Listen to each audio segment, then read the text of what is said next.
Hey, greetings programs, BC from Alloy 7 Video, and we have Tokyo Game Show in our rear view, and as expected, what comes along with that is some news about Final Fantasy 15, and as with all news about any major Final Fantasy game in the series, it's going to do a good job, and has done a good job in this case, of polarizing the fan base in terms of some folks are happy and excited, some folks are burnt out with overkill of announcements over the last 8 years, and some people are actually downright angry about what they heard. And while I'll admit that a good deal of what we heard is somewhat vague and ethereal, for lack of a better way to say it, I think there was some nuggets in the interviews that Tabata, the director on the game, kind of snuck into the interviews that he did, that some of which I posted on Reddit. I'm going to be using some of those things that I posted here for the purpose of this video and some of the commentary from Reddit. But I think he snuck in a lot of commentary that was very subtle that would lead one who's a fan of the series to be excited about the prospect of the game. And I'll admit, I'm not the biggest Final Fantasy fan on the earth. I think out of all the Final Fantasies I've played, I enjoyed 2, 4, and 12 a great deal, and then all the other ones range from absolutely hated them, Final Fantasy 3, to, they were okay, like Final Fantasy 7, Final Fantasy 8, games like that. So anyway, I wanted to talk today about a couple of the things that stood out to me about the interviews that Tabata did that I think give us reason to be excited if we dissect it a little bit and actually come into it with an open mind and not those jaded goggles of 8 years of announcements that really never told us anything. So first off the bat, one of the things that Tabata said was that Final Fantasy 15 is about 55% complete. And he says this version of the game, this Final Fantasy 15 version, not the thing that got announced 8 years ago, has actually been in development for the last 2 years. So mathematically, that would lead me to believe that we're going to see Final Fantasy 15 probably maybe in early 2016. I think it's probably possible, but not altogether plausible, that we may even see it around holiday 2015.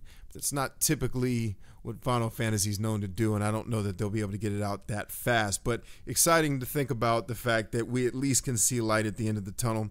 Also very happy about the fact that Tabata nixed the rumors, or at least the conversation, about releasing Final Fantasy 15 in segments. If you look at the way Final Fantasy 13 was doled out, I lost interest after the first one, bought the second one, played it for a couple hours, took it back to the store, and never bought the third one. Final Fantasy 15 doing that, I think, would just, especially with a major title in the series, you're just going to really alienate your fans and make them angry.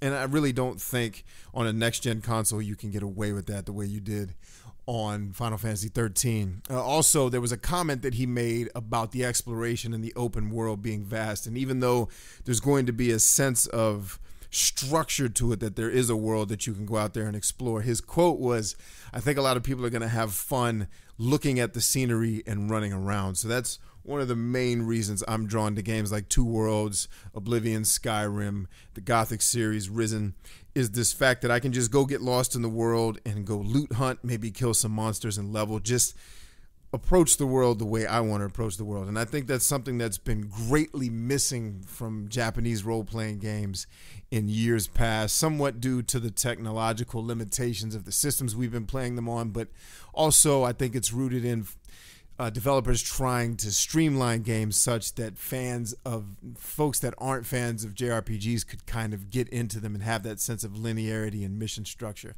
But I'm very excited about this concept of the open world. That's actually what made me very excited about Final Fantasy Versus 13. Back when it was a PS3 exclusive, I remember saying, when that game drops, that's going to be a system seller for me based on what we knew about it at the time.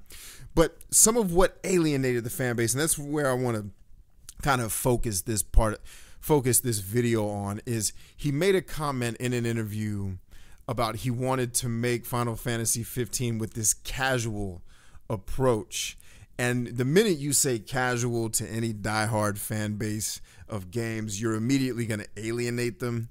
But one user on Reddit, where I actually posted the link to this interview, I think he summed it up extremely articulately, and I think he's actually right. It was a guy named Orphanim or Orphanim. I may be saying that name wrong. Feel free to correct me, sir, if you were watching this. But he says, and I quote, "The center of this whole thing is that the word casual has an extremely negative connotation amongst English-speaking gamers that the equivalent word in Japanese probably doesn't have. In this case, he means accessible, and he's right. Tabata actually went on to say, like in the next paragraph, he's talking about accessibility when he talks about like driving the car around. He uses the word accessible. Orphanum goes on to say he doesn't want the player's ability to defeat an enemy to be gated behind his ability to smash complicated button inputs a la Devil May Cry. Does not appear to mean that the player will not engage with the battle system or that the player won't have to think /plan / approach situations carefully. And he's all right with that. And I'm more than all right with that. And what I think, if you really dig further into Tabata's comments where he starts talking about not just accessibility, but the tactics of the game, where he's talking about offensive and defensive stances that you can switch between, a la Final Fantasy 13, and this positioning that you have to do. Like he talks about fighting with a behemoth, and if you just run headlong into the behemoth's face, the behemoth is basically going to own you.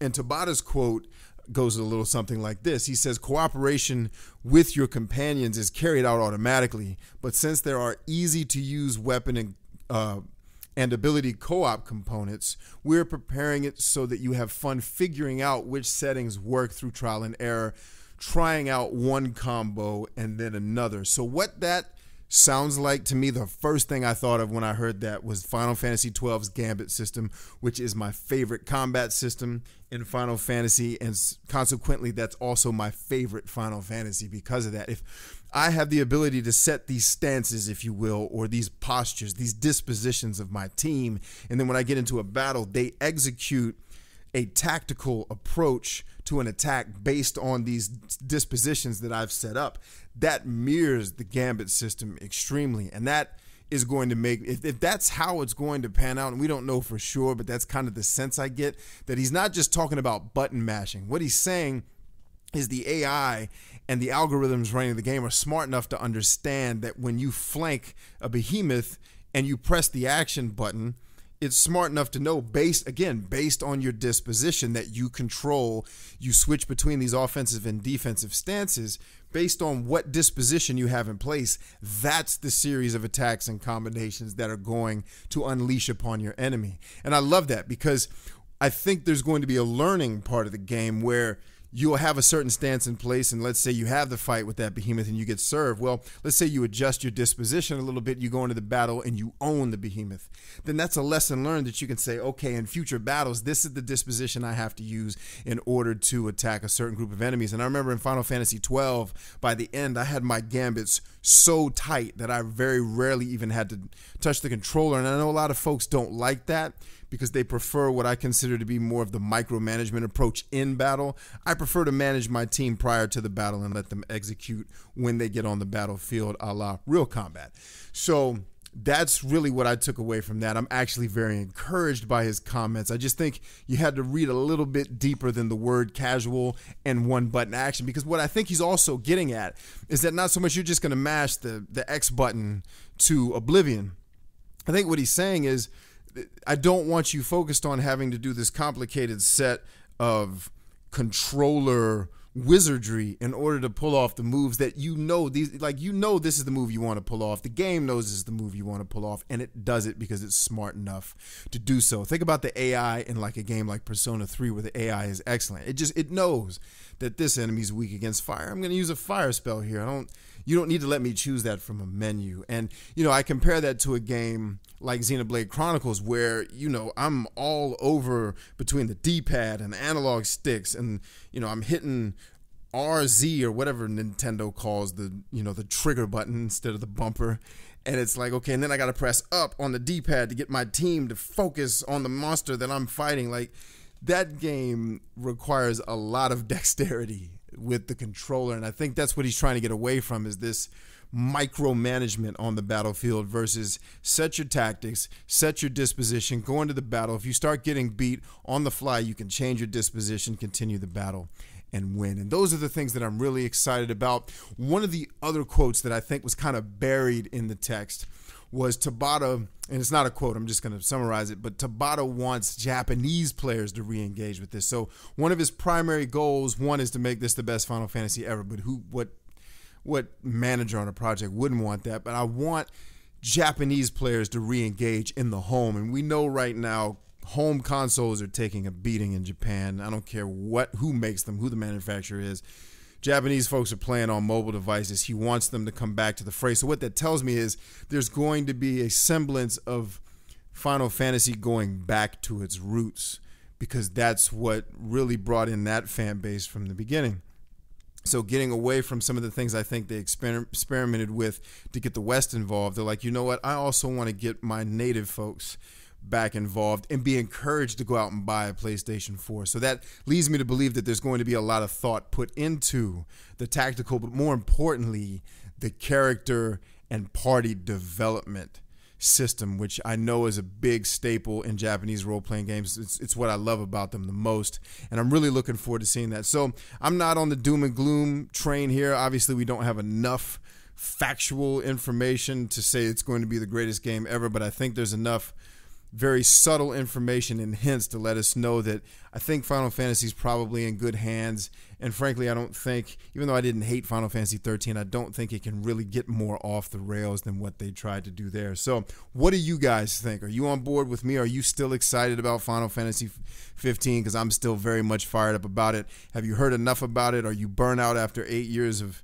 annoying messaging, or are you just at the point where you're so discouraged about what you've heard out of TGS that you just don't want to even bother with it anymore?